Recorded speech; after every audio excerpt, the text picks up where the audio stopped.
The Taliban do seem to be tightening their grip. Women, eyewitnesses are telling us that women are throwing their babies over razor wire to British soldiers. What's your understanding?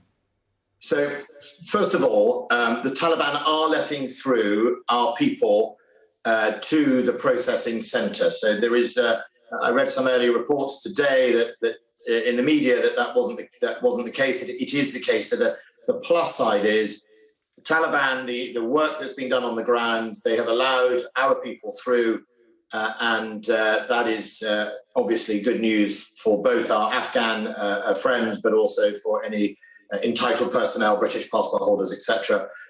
The challenge is obviously they're letting everyone through, and that's why you're seeing these crowd issues at the different gates around the airport. At 6:30 this morning, I spoke to our commander on the ground there. It is very, very difficult for those soldiers, as you've seen in your own footage, dealing with some desperate people, many of whom are just wanting to leave the country. And you see, obviously, that our soldiers are having to deal with crowd control, which is a different type of threat than an enemy threat or a security threat. So we're finding our way through that. We're getting through it. We reinforced yesterday with another company of soldiers flown in to make sure that the public order was held at bay.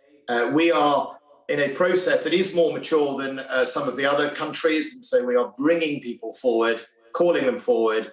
The ARAP scheme, that's a scheme that we started back in April. That's a much more mature scheme. People are getting through, they're getting on the planes, and we will fly them out. The other thing is we are not sending out any empty planes.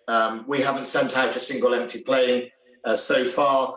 If we have any spare capacity at any stage, we make sure we share it with other nations to fly out their key personnel, such as we flew out some NATO personnel and some of the NATO interpreter Afghans for them to make sure that not a single seat is wasted, and we're coordinating with the other countries. OK, let's plough through some of my other questions, if I may. First of all, very quickly, what's happening to the babies that are being taken by the squaddies? I don't know. I mean, in the footage, I've seen them. If they are families that are coming through as a whole, they will come through. Right now, as we're speaking, I think we're loading up 120 families onto a plane to depart. Another 138 only a few hours later will be rolling through that process. We have, it's a 24-hour airport now for military planes, and they're getting through. Obviously, we can't just take a minor on their own. And it is difficult, but you'll find, as you see in the footage, I think you're showing now, the child is taken. That will be because the family will be taken as well, and it'll be their challenge trying to make it through that crowd. We are finding other ways of dealing with that, but that is what's happening. Let's plough on, if I may, please, Mr. Wallace. Yes. We can also see that lots of these squaddies are, little more than children themselves. The diplomats shipped out. You are sending youngsters in to try to deal with life and death decisions. Is that fair? Well, look, two things. Everyone in that chain is having a very distressful time, because whether you're the person who has to front up to an Afghan family and say you're not eligible, or you weren't part of the British scheme, that's going to be tough. And then obviously the soldiers doing public duty have to absolutely deal with the people that approach them, and that is also tough. I don't think there isn't an alternative where I can keep soldiers away from the public. That is the mission they're on. But what we're trying to do is make sure that we disappoint as few people as possible.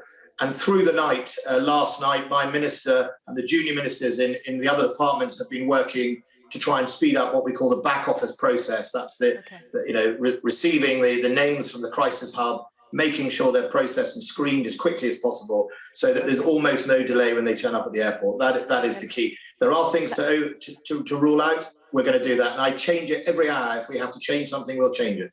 OK, Mr. Wallace, I'm sorry to interrupt, but there's a lot to get through. Do you agree with your Chief of the Defence Staff yesterday, who told me on this programme that the Taliban, I quote him, are a group of country boys who live by a code of honour? Well, the Taliban are clearly a military force.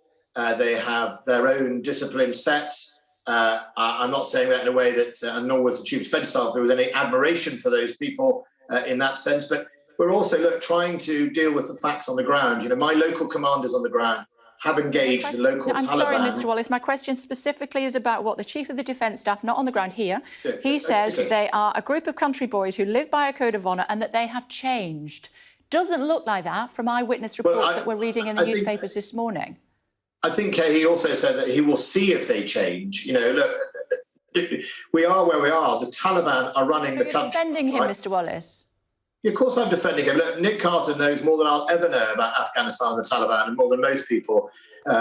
He is a deeply experienced general, both as a general before he was a general serving in Afghanistan. And you know, when he says things, we should listen and we should value it. He is my advisor, the Prime Minister's advisor, and he is absolutely right in some of his observations about where we were going. And he is right that a lot of the Taliban don't come from the sophisticated part of the Afghanistan. They may come from the countryside and not be as sophisticated as some of the previous political class. But that doesn't mean to say that the Taliban are not running the country. They're running the country. We have to deal with that as we may. We're obviously not recognising them as a government at the moment, but we have to locally engage them.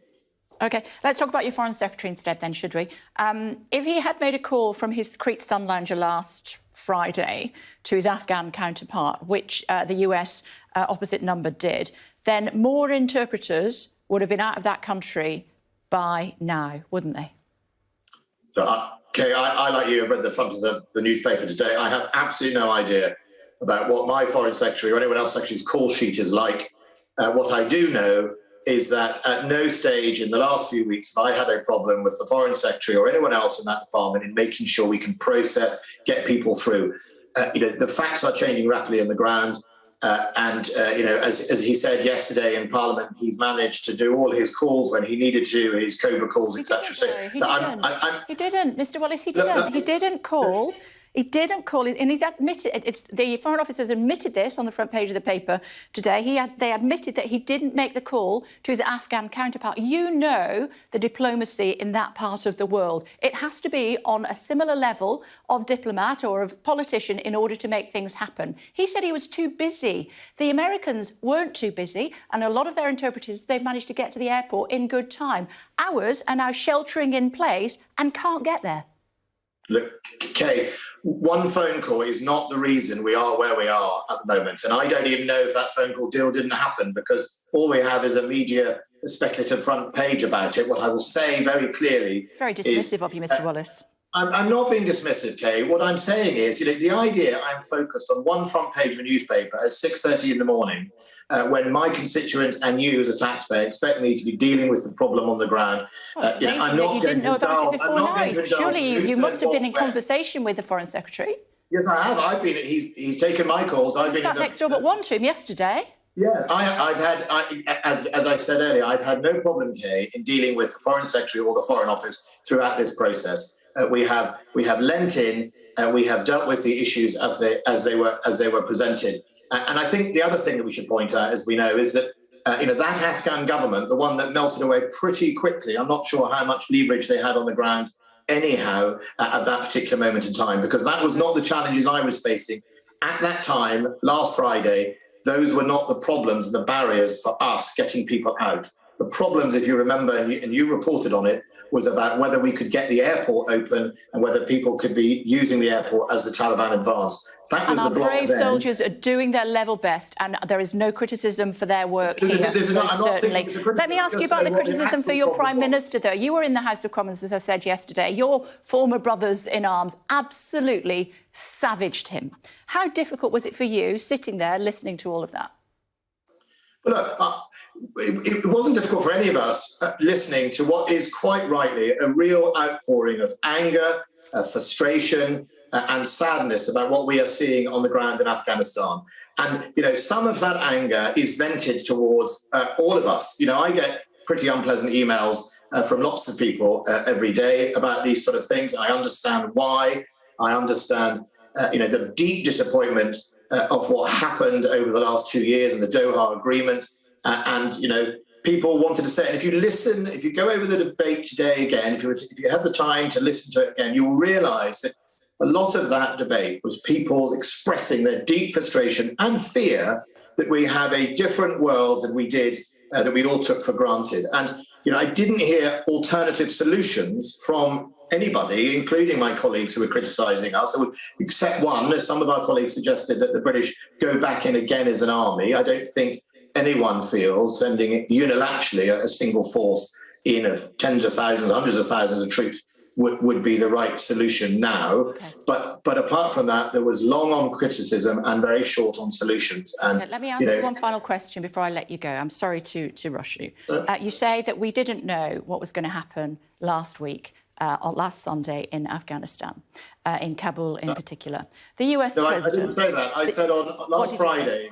Yeah. Okay, I said last Friday. Last Friday then. Okay, let's go with last Friday. Okay, I said last Friday, the barrier to what we were doing. Just need to ask you this final question before I let you go. The US president has been subject to quite a lot of criticism as well. He said that he expected the chaos that we're seeing at the airport as a result of the Taliban moving in so quickly, and he factored that into his decision making. Did we? Yeah, but did we? Yes, we always knew. So what you're seeing now, Operation Pitting, wasn't made up last week, Kay. It was made up. We worked it out, planned it at this April. So, we didn't just send our troops in sort of on a random plan. It was a plan. We made the plan. Okay. The only question was always, why didn't we take the interpreters to the airport earlier? Why didn't we get them there earlier? Why didn't we say to people who needed to come to the UK, come because we know there's going to be chaos? Okay, before the chaos that we saw at the airport, we'd taken out nearly 2,000.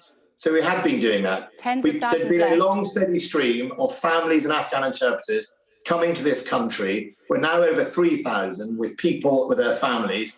But since April to literally last weekend, we were taking a steady stream. We were changing the rules. We were waiving requirements. So we'd taken, I think it was 1,800, 1,900 out alone by the time we got to last Friday. Many, many thousands still left behind. Yep, but we are processing it through. We'll call forward nearly 2,000 over the next few days.